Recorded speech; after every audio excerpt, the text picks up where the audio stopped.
지난 18일 결산상정 전체 회의에 이종호 과기부 장관이 극히 이례적으로 불출석함에 따라 우리 위원회는 원활한 결산 심사를 위해 과기부 장관의 출석을 재차 요구하는 의결까지 한 상태였습니다. 그럼에도 불구하고 결산 심사 회의가 끝날 때까지도 과기부 장관이 출석하지 않아 그래서 위원장은 회의 끝 무렵 과기부 장관 등에게 불출석 경위에 대하여 서면으로 보고할 것을 요구했는데 불참 경위서는 여기 지금 와 있습니다.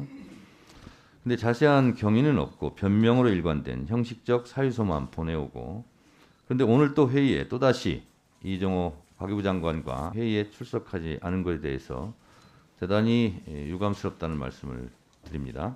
8월 17일 수요일 국민의힘 과방위원들께서 발표한 성명서에서 여야 간사의 협의가 없이 진행되는 결산회의에 출석할 필요가 없다고 언급에 따라 여야가 원만하게 의사일정에 합의하면 회의에 참석할 계획으로 논의 결과를 기다리고 있었습니다. 이렇게 되어 있습니다. 요는 국민의힘은 간사가 지금 없고 위원회 의결이 되지 않았기 때문에 안 나왔다는 겁니다. 그게 저희가 의결까지 했습니다. 11시 반까지 나오라겠죠. 그걸 한번 보겠습니다. 출석 요구 의견이 의결된 후 출석 요구 시간까지 많은 고민을 하였으나 의사 진행에 대한 여야 간 갈등 상황 등 여러 사정을 고려하여 불참을 결정하였습니다.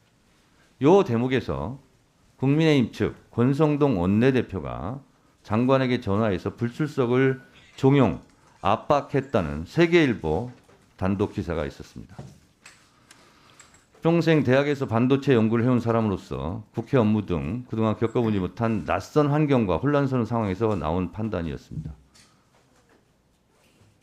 여당의 원내대표가 전화를 해서 국회 불출석을 종용하고 압박하는 것이 낯선 환경일 수 있겠다는 생각이 듭니다.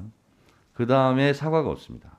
상임위 전체회 불참에 대해서는 위원장님과 위원님들이 너그러운 양해를 부탁드립니다. 본인은 출석하고자 했으나 어쨌든 여당의 압박으로 출석하지 못한 것을 우회적으로 지금 표현하고 있습니다. 이것은 심각한 국회에 대한 모독, 무시일 뿐만 아니라 여당 실세 원내대표의 횡포라고 하지 않을 수 없습니다. 정부 부처 장관, 정부위원들이 출석하지 않는 것은 이게 제 기억으로 국회 생긴 이래 최초의 일입니다. 과기부 장관을 탓할 생각은 없습니다.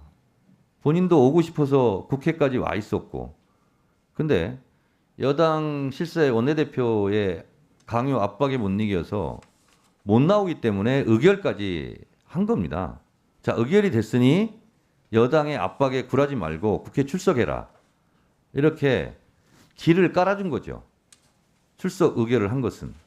그럼에도 불구하고 장관이 지금 못 나오고 있습니다.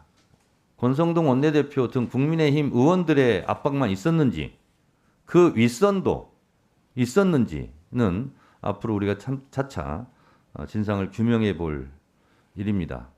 국민의 대표기관인 국회에 출석 요구 의결이 있음에도 불구하고 이렇게 불출석하는 것은 윤석열 정부의 국회에 대한 태도, 국회에 대한 무시의 한 단면을 보는 것 같아 대단히 유감스럽고 씁쓸합니다. 그래서 저희는 어쩔 수 없이 강제력이 동원되는 강제 동행 명령까지 할 수 있는 증감법까지 저희가 생각하지 않을 수 없었다라는 점을 말씀드리고